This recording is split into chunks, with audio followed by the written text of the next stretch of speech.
Fleet Commander Xyler of the K'tharr Imperium stared at the holographic projection of Earth, a swirling marble of insolent blue and white. His lip, a thin, bloodless slit, curled in disdain. "Report," he commanded, his voice a low hiss in the sterile, silent bridge of the Imperial will. "Analysis complete, Commander," chirped a subordinate, its frail gray form hunched over a console. "Planet designation 734 Sol 3, Class 12 Deathworld. Gravity 9.8 ms2, a full 30% higher than Imperial standard. Atmosphere, a corrosive blend of nitrogen and oxygen with trace contaminants. Biosphere, hyperaggressive, riddled with microbial threats and macropredators. Tectonic activity, constant and violent. Weather patterns, chaotic and extreme. In summary, a planet at war with itself." Xyler's three hearts beat a steady, confident rhythm, and the dominant life form. Bipedal mammals, self-designated humans, technologically primitive, they have just begun to harness atomic forces but are still reliant on chemical propulsion. Their global communication network is unsecured and easily compromised. They are fractured into competing nation-states. Physically, they are robust. The subordinate hesitated and Xyler's gaze sharpened. "Elaborate." "Their cellular structure is remarkably resilient. High-density musculature and skeletal systems, likely an adaptation to the crushing gravity. Their immune systems are alarmingly aggressive. They live in a symbiotic state with trillions of microorganisms, both internal and external. To a K'tharr, their very touch would be a biological assault." A wave of quiet disgust rippled through the bridge crew. The K'tharr were a species perfected. They had conquered their world, tamed its ecosystem, and eradicated disease. They lived in pristine, climate-controlled arcologies, their bodies unburdened by the rigors of a hostile environment. "So, they are brutish animals hardened by their savage world," Xyler concluded. "They will be swept aside, broadcast the Imperial Proclamation, standard terms, unconditional surrender or total annihilation. They have one rotation."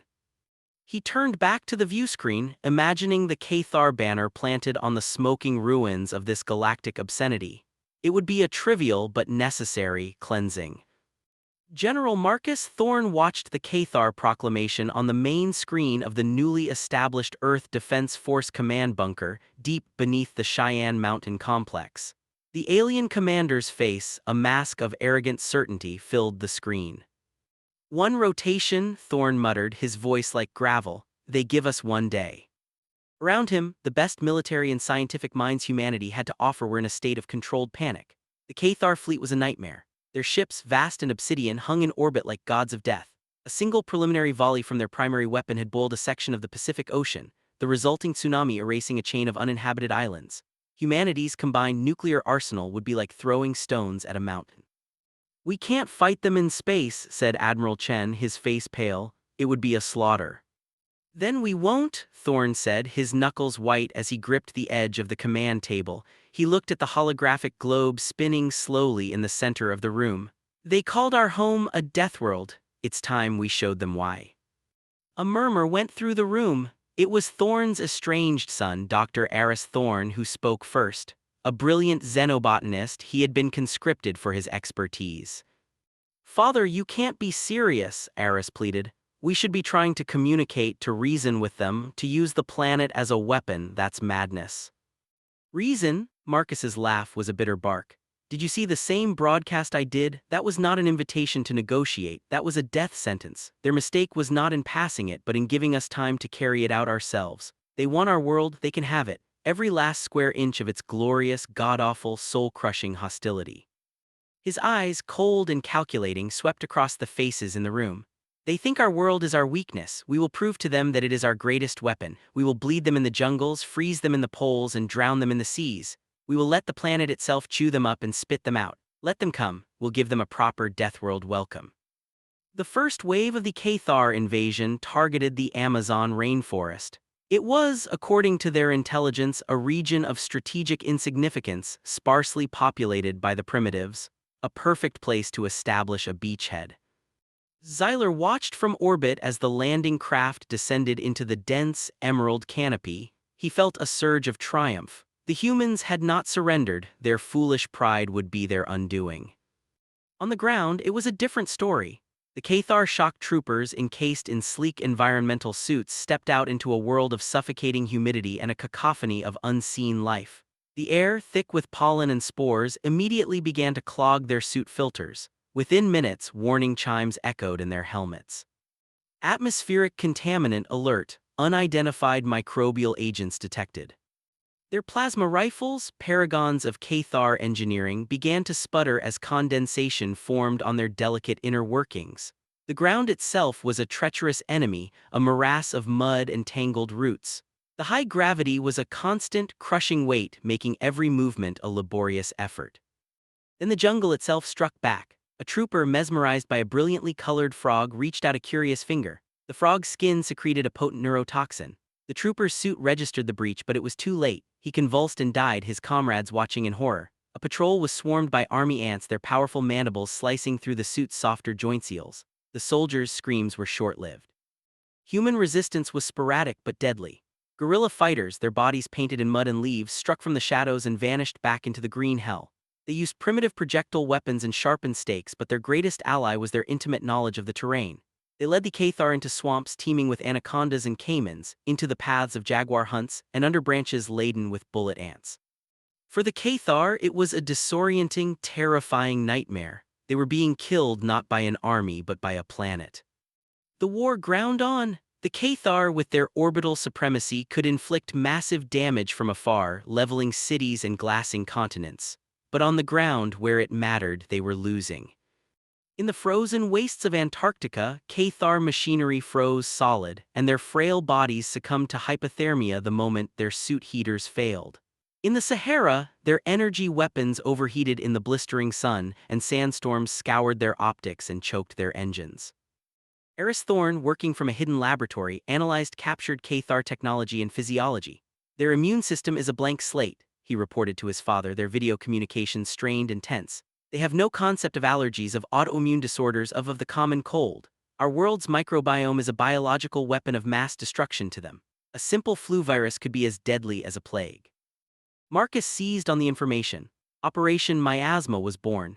Agents introduced weaponized strains of influenza, rhinovirus, and chickenpox into K'tharr encampments. The effect was catastrophic. The invaders, who had never known sickness, were ravaged by fevers, respiratory failure, and agonizing rashes. Their medical science was helpless against such primitive ailments. Xyler, his arrogance shattered, watched his invasion force crumble. He had underestimated the Deathworlders. He had underestimated the Deathworld itself. Consumed by a furious, vengeoric obsession, he decided on a final, desperate gambit. He would break their spirit by destroying their planet's biosphere, the very thing they used as a shield. He ordered his scientists to deploy the Genesis strain, a biological agent designed to break down organic matter at a molecular level, reducing any ecosystem to a sterile, gray sludge. It was the ultimate expression of K'tharr philosophy: control, order, and purity.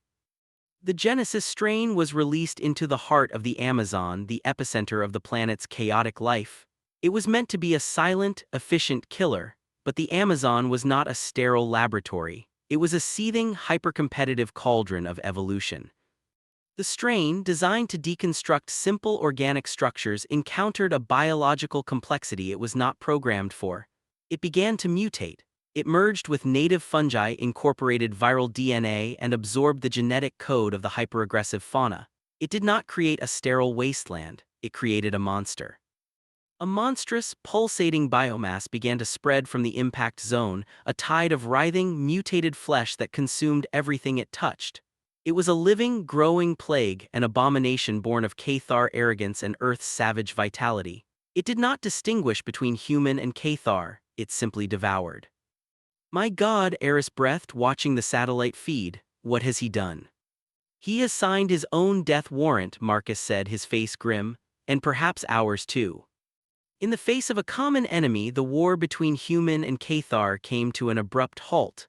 Xyler, horrified by the monster he had unleashed, saw his fleet's escape route cut off by the rapidly expanding biomass. It was Eris who found the solution. The mutation, it has a weakness. It's based on K'tharr biology. It's incredibly complex, but it's still orderly, logical. It can't handle true chaos. A retrovirus, a specifically designed one.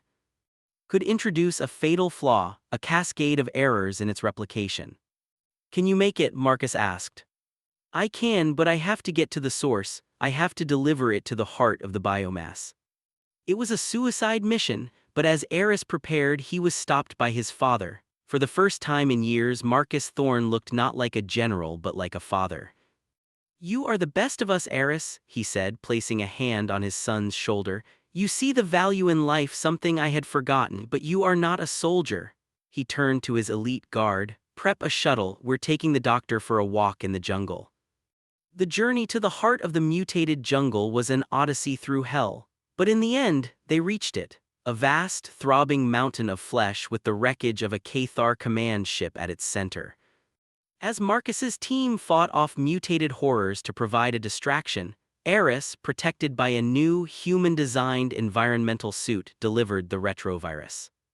The effect was instantaneous. The biomass shuddered. The orderly, malignant growth was thrown into chaos. It began to tear itself apart, its own mutated cells turning on each other. The plague collapsed in on itself, dissolving into a foul, inert sludge. On the bridge of the crippled Imperial will, Xyler watched his ultimate weapon die. He then watched as human rescue shuttles, ignoring the K'tharr ships, began evacuating their own wounded from the edge of the dead zone. They had won. They had faced extinction and emerged, scarred but unbroken. He finally understood. The humans hadn't just survived their Deathworld, they had become it. They were as resilient, as chaotic, and as ferociously vital as the planet that had birthed them. To fight them was to fight life itself. Xyler opened a channel to the human command bunker. His voice, for the first time, held no arrogance, only a profound, weary respect. We surrender, he hissed. We surrender to the masters of the Deathworld.